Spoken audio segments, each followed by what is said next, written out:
SK9 Yeola news मध्ये आपलं स्वागत आहे आणि आता बातमी पाहणार आपण अंदरसूल परिसरात बिबट्याचा वावर आढळल्याने नागरिकांमध्ये भीतीचे वातावरण आहे। वन विभागाने या ठिकाणी पिंजरा लावला असून या बिबट्याला जेरबंद करण्याची मागणी होत आहे।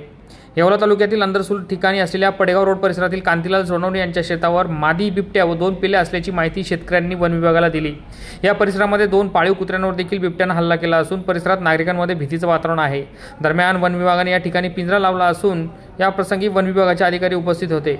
तसेच येवला शहराजवळ असलेल्या पारेगाव येथील 36 चारीलगत देखील बिबट्याचे वास्तव आढळून आले असून या ठिकाणी पिंजरा लावावा अशी मागणी होत आहे। SK9 येवला न्यूजसाठी bureau report Yeola.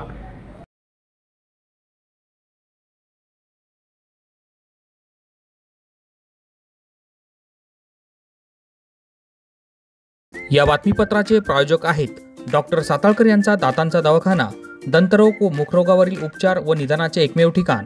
Route canal, digital X ray, smiling designing, वेडेवाकडे दात सरळ करणे, मशीनद्वारे दात साफ करणे, लहान मुलांच्या दातांवरील सर्व उपचार, आधुनिक सुविधा उपलब्ध। आजच भेट द्या। गाळा number 41, Ambedkar shopping centre, Vinchur road, शिवसृष्टीजवळ, येवला।